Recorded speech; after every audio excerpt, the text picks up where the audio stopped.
नमस्कार दोस्तों, आज की वीडियो में हम बात करेंगे कि वर्ल्ड की नेक्स्ट सुपर पावर कौन सी कंट्री होगी। ये एक इंटरेस्टिंग क्वेश्चन है और इसका आंसर भी इजी नहीं है। जैसे कि हम जानते हैं कि वर्ल्ड की सुपर पावर बनना एक बहुत ही बड़ी बात है और वर्ल्ड की सुपर पावर की रेस में हमेशा चेंजेस होते रहते हैं। किसी भी देश के ग्लोबल सुपर पावर बनने के पीछे मेन रीजंस होते हैं political stability, economic policies, population, geographical location, science and technology, advancement, military power, international relations. अगर आपकी एज 45 से ज्यादा है तो आपने एक्सपीरियंस किया होगा कि वर्ल्ड में एक और यूनाइटेड स्टेट्स सुपर पावर थी एंड दूसरी तरफ सोवियत यूनियन, जो कोलैप्स होने एंड 15 कंट्रीज के सोवियत यूनियन से अलग होने के बाद आज सिर्फ रशिया के रूप में रह गया है। और उस समय ये एक बाइपोलर वर्ल्ड था।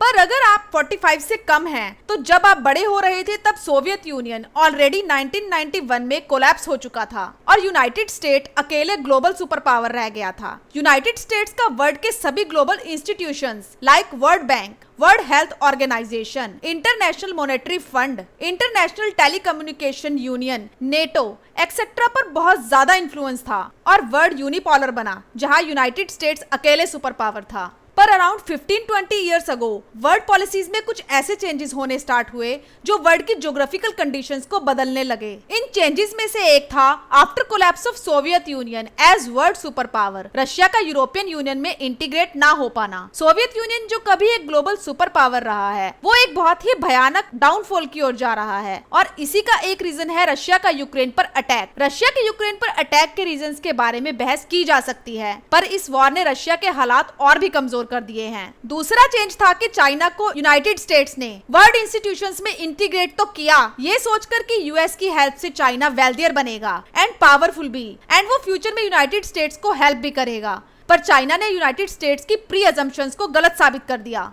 और तीसरा चेंज था यूनाइटेड स्टेट्स एंड वर्ल्ड के दूसरे वेल्थियर देशों के लाखों अमीर लोगों ने ग्लोबलाइजेशन के कारण खुद को लेफ्ट बिहाइंड फील किया और इसको दशकों तक इग्नोर भी किया गया। इसका ही कंसिक्वेंसेस था कि लोगों ने अपनी गवर्नमेंट्स एंड लीडर्स के साथ अपने रिलेशंस को इलेजिटिमेट फील किया। अगर आप वर्ल्ड के किसी भी कोने में न्यूज हेडलाइंस को सुनेंगे तो वर्ल्ड की 90% हेडलाइंस कहीं ना कहीं इन्हीं 3 वर्ल्ड ज्योग्राफिकल चेंजेस के साथ जुड़ी होंगी। तो वर्ल्ड में स्टार्ट हुए इन चेंजेस के कारण आप आने वाले 10-20 ईयर्स में क्या देखते हैं कि वर्ल्ड की ग्लोबल सुपर पावर कौन होगा? क्या अगेन ये वर्ल्ड बाइपोलर या यूनिपोलर सुपर पावर्स के ऑर्डर में आएगा या कोई नया वर्ल्ड ऑर्डर बनेगा जिसमें मल्टी सुपर पावर्स होंगी? वर्ल्ड ऑर्डर से हमारा मतलब है वो सिस्टम जो वर्ल्ड के इवेंट्स को कंट्रोल करता है, specially a set of arrangements established internationally for preserving global political stability. आने वाले समय में वर्ल्ड के 3 ऑर्डर होंगे: security order, economic order and digital order. Security order आने वाले डिकेड्स में यूनिपोलर ही रहने वाला है, यानी कि इसको लीड करेगा यूनाइटेड स्टेट्स, क्योंकि आज भी यूनाइटेड स्टेट्स अकेला ऐसा देश है जो वर्ल्ड में किसी भी देश में अपनी मिलिट्री भेज सकता है। चाइना अपनी मिलिट्री पावर को बढ़ा तो रहा है, पर चाइना का प्रभाव अभी एशिया तक ही लिमिटेड है और साथ ही एशिया की other power like India China के बढ़ते हुए प्रभाव के कारण यूएस के और नजदीक आ गई है। एंड रशिया जो वर्ल्ड की सुपर पावर था, आज यूक्रेन के साथ वॉर के बाद अराउंड 2 लाख सैनिकों एंड अरबों रुपए के मिलिट्री इक्विपमेंट्स को खोने के बाद बहुत ही वीक हो चुका है एंड इस वॉर के कारण यूरोपियन कंट्रीज की डिपेंडेंसी यूएस पर बहुत बढ़ गई है। सो सिक्योरिटी ऑर्डर में नेक्स्ट डिकेड्स में यूएस ही लीड करेगा। अगर हम वर्ल्ड के करंट इकोनॉमिक ऑर्डर की बात करें तो यहाँ अभी भी पावर शेयर्ड है। यूनाइटेड स्टेट्स आज भी स्ट्रॉन्ग ग्लोबल इकोनॉमी है, पर चाइना एंड अमेरिका इकोनॉमिकली एक दूसरे पर बहुत ज्यादा डिपेंडेंट हैं और ये एक दूसरे को कंट्रोल नहीं कर सकते। आप जानकर शायद शॉक्ड हो जाएंगे कि आज यूएस चाइना के ट्रेड रिलेशन हिस्ट्री में सबसे ज्यादा हाइट पर है। यूएस एंड चाइना का टोटल ट्रेड वॉल्यूम 2001 में अप्रोक्सीमेटली $102 बिलियन था, जो 2010 में अराउंड $456 बिलियन हो गया एंड 2020 में अप्रोक्सीमेटली $559 बिलियन। जो कंट्रीज सिक्योरिटी के लिए यूएस पर डिपेंड होती हैं, वही कंट्रीज चाइना के साथ अपने बिजनेस रिलेशंस को अच्छा करना चाहती हैं, क्योंकि 2030 तक चाइना एक बहुत बड़ा ग्लोबल मार्केट बन सकता है। सो ग्लोबलाइजेशन के कारण वर्ल्ड की सभी कंट्रीज की डिपेंडेंसी एक दूसरे पर बहुत ज्यादा बढ़ गई है। आने वाले 1 डिकेड में वर्ल्ड का इकोनॉमिक ऑर्डर मल्टीपोलर ही रहने वाला है। Third is digital order. Digital order is most important. Digital order को गवर्नमेंट कंट्रोल नहीं कर सकती, इसे कंट्रोल करती है टेक्नोलॉजिकल कंपनीज। इसकी इंपॉर्टेंस का अंदाजा हम यहाँ से लगा सकते हैं कि अगर डिजिटल टेक्नोलॉजिकल कंपनीज ना होती तो आज रशिया यूक्रेन की वॉर का रिजल्ट कुछ और ही होता। शायद रशिया अब तक पूरी तरह से यूक्रेन पर कब्जा कर चुका होता और शायद प्रेसिडेंट जेलेंस्की भी आज नहीं होते। टेक्नोलॉजिकल कंपनीज के कारण ही यूक्रेनियन लीडर्स एंड मिलिट्री के ऑफिसर्स अपनी फ्रंट लाइन सोल्जर्स से जुड़े रहे एंड यूक्रेन की एक्चुअल कंडीशंस भी पूरे वर्ल्ड तक पहुंचती रही। अदरवाइज यूक्रेन पूरी तरह से आइसोलेशन में ही रह जाता एंड अभी तक हार चुका होता। ये डिजिटल टेक्नोलॉजिकल कंपनीज ही हैं जो आज हमारे प्रेजेंट एंड फ्यूचर को सबसे ज्यादा इफेक्ट करती हैं। सही है या गलत, पर आज के टाइम में एक आम आदमी की सोच, decision making, social media, news, internet से बहुत ज्यादा इफेक्ट होती है।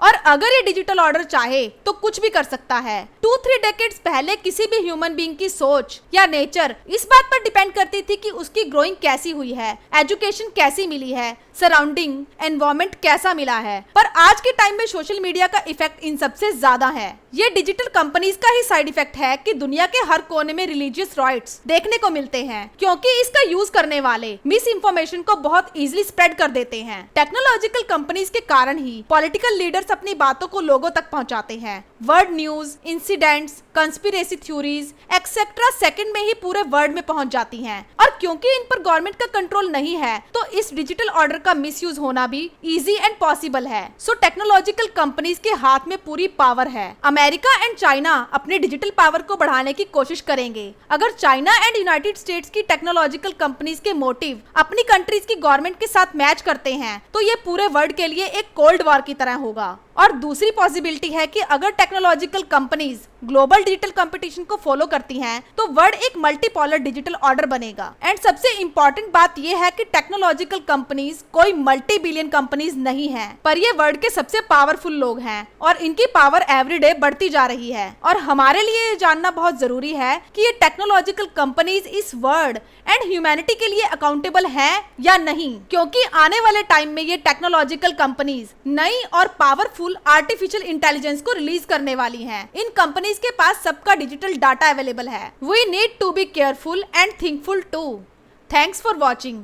होप आपको ये वीडियो पसंद आई होगी। चैनल को सब्सक्राइब करना ना भूलें एंड वीडियो को लाइक करें। नमस्ते, आदाब, सत श्री अकाल। और इंटरेस्टिंग वीडियो देखने के लिए हमारे साथ बने रहें। जय हिंद।